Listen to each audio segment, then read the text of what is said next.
এদেশের মানুষের সাথে দালালি করে লেজুর ব্যক্তি করে এদেশের রাজনীতির যে ক্ষতি করেছেন, এদেশের বাম রাজনীতির যে ধ্বংস করেছেন, অন্তপক্ষে আজকে এই ক্রান্তিকালে শুভবুদ্ধির উদয় হোক।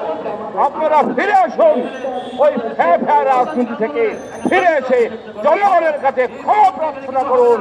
হয়তো জনগণ আপনাদেরকে ক্ষমা করলে করতেও পারে। আপনাদের বিজয়ের কোনো আশা দেশের মানুষ দেখছে না, আমরাও দেখছি না। আজকে আপনারা বলছেন যে আপনাদেরকে নৌকো মার্কা দিতে হবে, আবার বলছেন আপনাদের প্রতিদ্বন্দ্বী স্বতন্ত্র প্রার্থীকেও প্রত্যাহার করতে হবে। কে চমৎকার প্রতিদ্বন্দ্বিতার নির্বাচন, কে চমৎকার আয়োজন। আজকে আমাদের বন্ধুদের বলবো, ওই সমস্ত ধান্দাবাজি এবং দালালি পরিত্যাগ করুন, রাজনীতি নিয়ে জনগণের পাশে আসুন। জনগণকে যে ওয়াদা 1972 সালে আমরা দিয়েছিলাম, সেই জনগণের কাছে সেই ওয়াদাকে আমরা পরিপালন করি। আমরা ক্ষমতা নয়, আমরা জনতার বন্ধু। সেই জনতার বন্ধু হিসেবে আবার জনতার কাতারে ফিরে এসে জনতার দাবি আদায়ের লক্ষ্যে আন্দোলন সংগ্রামে অংশ নেন, এই আহ্বান জানিয়ে এবং মাননীয় যারা নির্বাচনের আয়োজক তাদেরকে বলতে চাই, আপনারা শুনলে অবাক হয়ে যাবেন। গতকাল একটি ঘটনা ঘটেছে।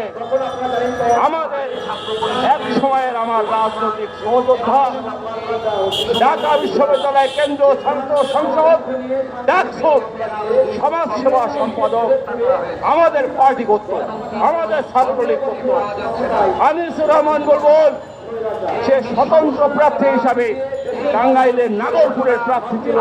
গতকাল এই বেহায়া নির্বাচন কমিশনার আওয়াজ আমাদের সেই বন্ধু আনিসুর রহমান বুলবুলকে পুলিশ দিয়ে গার্ড ধরে তার পক্ষ থেকে বের করে দিয়েছে। রাস্তায় সবাই দাঁড়িয়ে আমার সেই বন্ধু এই করোনার জন্য তীব্র নিন্দা জ্ঞাপন করি। আজকে এই নির্বাচন কমিশন যে আচরণ করছে, আজকে এই আচরণের তীব্র নিন্দা জানাই এবং নির্বাচন হুঁশিয়ার করে বলতে চাই, এদেশের মানুষকে নিয়ে ছিনিমিনি খেলার পরিণতি ইতিপূর্বে যারা নির্বাচন কমিশনার ছিল তারাও ভালোভাবে ভোগ করেছে, আপনাকেও এটা ভোগ করতে হবে। এই বলে আগামী দিনে রাজপথে আন্দোলন সংগ্রামে আপনাদের সাথে আমি থাকবো, আপনারাও থাকবেন, এই প্রত্যাশা করে এই অবৈধ নির্বাচন এর শিডিউল বাতিল করে সমস্ত রাজনৈতিক নেতাদের নিয়ে আলাপ আলোচনা করে একটি অংশগ্রহণমূলক নির্বাচনের দাবি রেখেই আমি আমার বক্তব্য শেষ করছি। জয় বাংলাদেশ, বিপ্লব দীর্ঘজীবী হোক, মেহনতি মানুষের জয়।